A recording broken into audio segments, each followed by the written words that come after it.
Welcome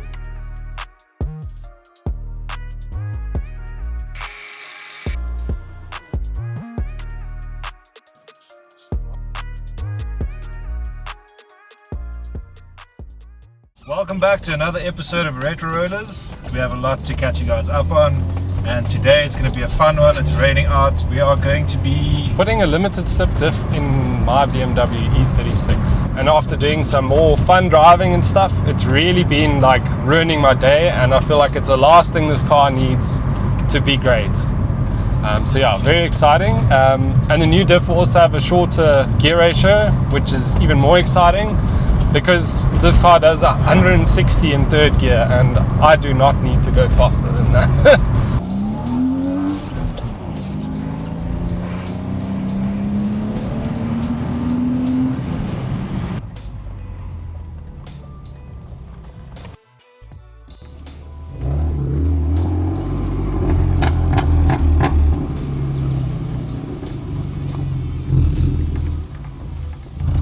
Alright, so we are about to pull the old diff out, and then we are going to swap the covers over, service it, put new oil in, and start over. Ashley is contemplating if he drops the subframe or just the diff.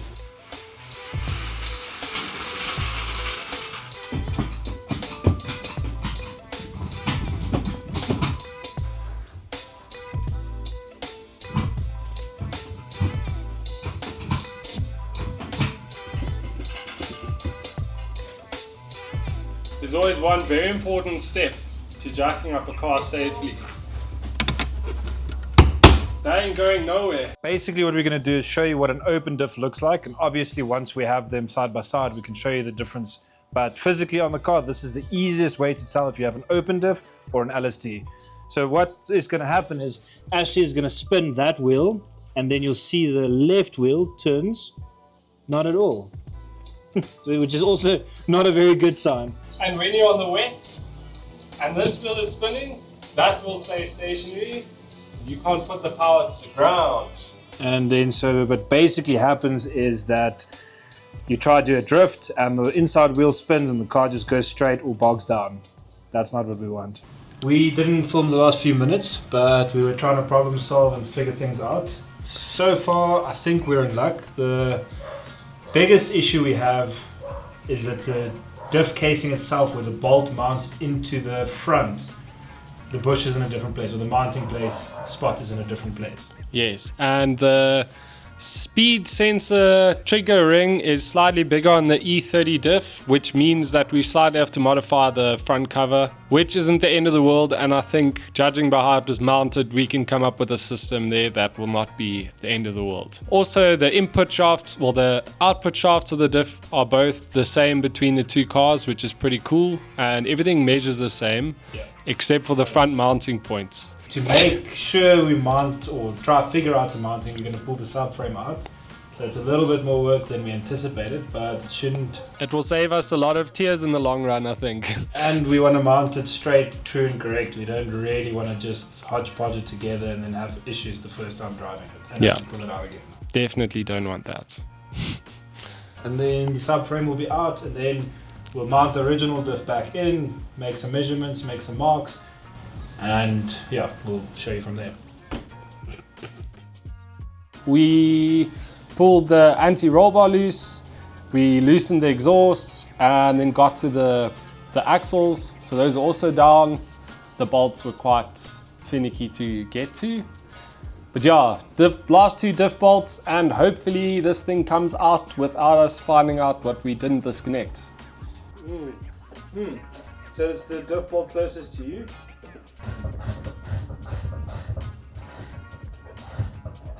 One more bolt.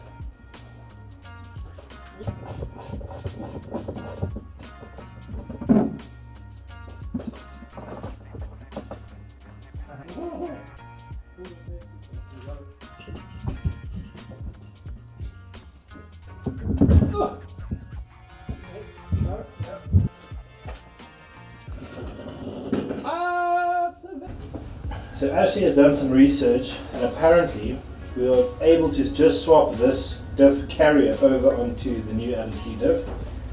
And if that is true, we'll be able to put it straight in and still test it today. So just out of curiosity, we timed how long it took to come out. Just under an hour to get the old diff out. Let's see how long it takes to put the new diff back in. First we're going to take the diff casing off. Hopefully it fits right over it. Then we need to seal it either with a gasket sealer or paper gasket. Paper gasket.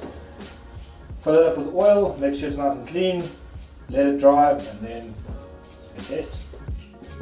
Oh, this is easier than the other one.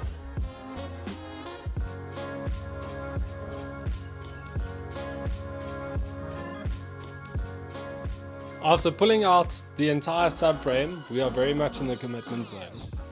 So currently there's one small issue, but the big issue is that the front of this diff doesn't fit in my subframe. Now, the E30 mounts differently, where this has a single bush in the front.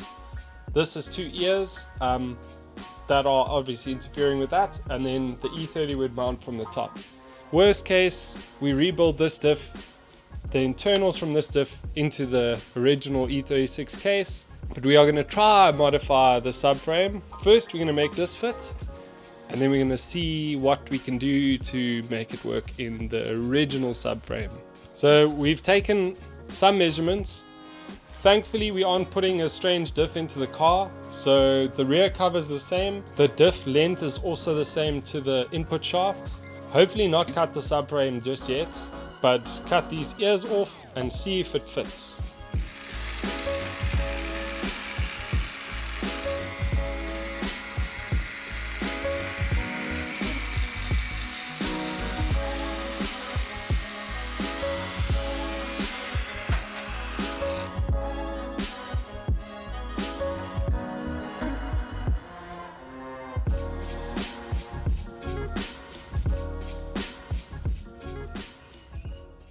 So it is another day. This morning I'm heading to Ashley now. He's been drawing up some pieces that I'll show you guys once we get there, but first I had to put some other wheels on because I got a flat tire this morning. But yeah, let's get to it.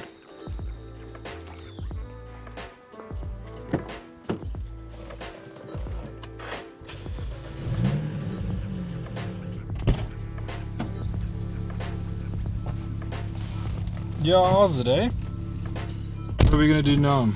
We are going to weld up my subframe, which I've been chipping away at, and hopefully finish that up today so we can put the diff in the car, which will be nice. We have just made it to Ashley's shop, where we are going to explain what we cut out and all of that process and what we're doing next. Lots of fun was had. It's only taken us about 20 minutes. No, it's actually taken about 6 hours. So the E30 diff mounts completely differently. So what we've done in this case, we cut the two ears off in the front that were sticking out and removed the original front mounting for the diff. And yeah, now I spent some time fabricating a plate and cutting up the subframe. We're gonna box all of this in nicely and yeah, reinforce it a bit so it doesn't fold. So basically, when I told you we got carried away yesterday, you guys can see quite nicely in there, but we cut this whole subframe part out from the bottom, clearanced it, and basically Ashley's going to make a bracket from this. This is just a template essentially, and then we'll be mounting it to this, and we will be using some not BMX pegs to weld in here as a brace and weld it on both sides. Fortunately, we have someone that's proficient at TIG and MIG welding.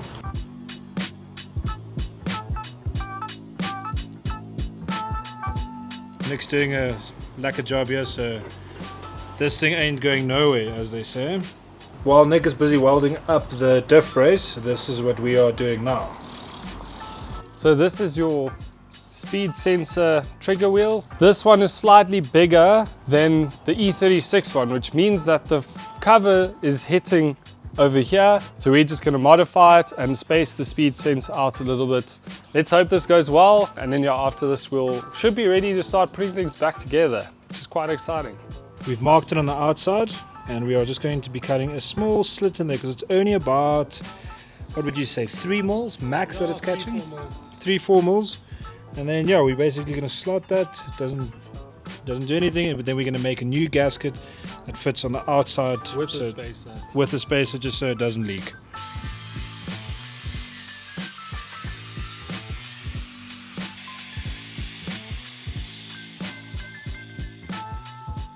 Nick's pretty much welded in the brace completely. On the corners, I've just cut with paper pattern and little welds the edges, and he's busy welding that in now. And then Ashley's done the paper gasket, and then we're pretty close. Pretty much, I'm gonna fit it soon.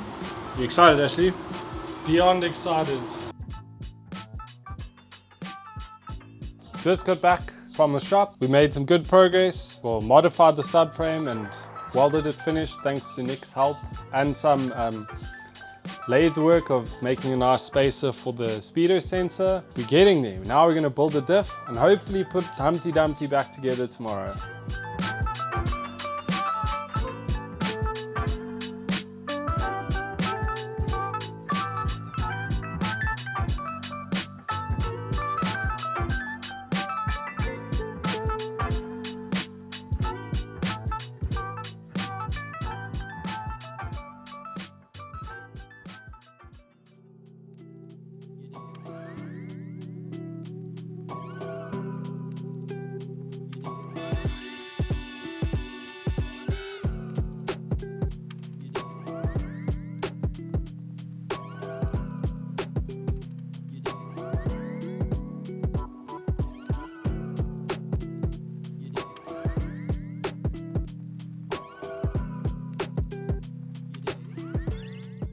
We got the diff in, we've got the axles mounted up, subframe mounted up, and we've reattached the suspension, marked all the bolts, torqued all the bolts.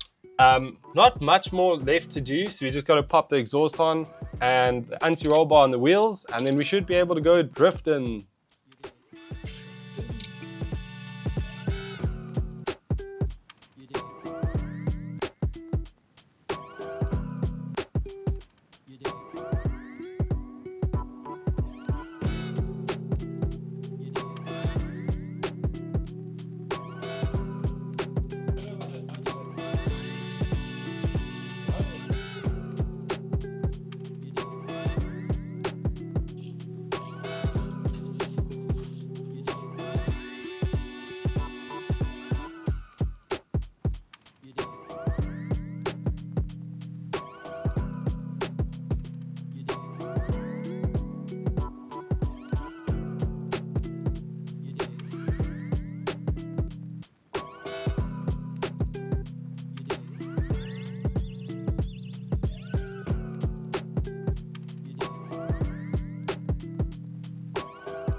Okay, finally the diff is in and we are about to test it. Let's see if we did everything correctly. Yeah, no funny noises coming out of the driveway, which is nice. So yeah, very nervous, but excited as well. So let's see how it goes.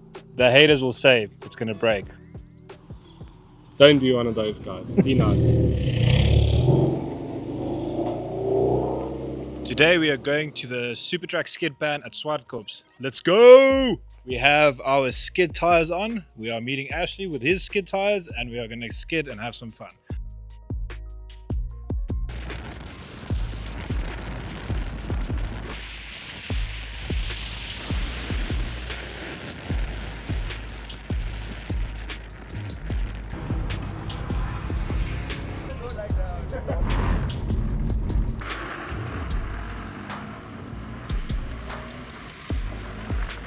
Left right.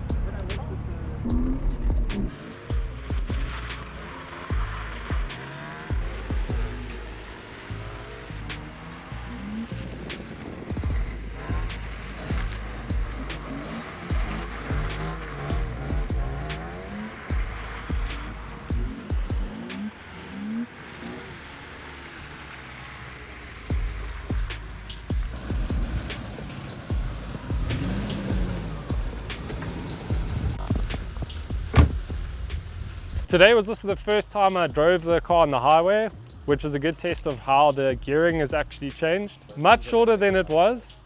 So now at about 120. In fifth, we're sitting about 3,000 RPM. Skid pan was great. The car's much more predictable. You can really feel what it's doing now without getting kind of caught out by one wheel spinning or anything weird like that. So 10 out of 10 would recommend.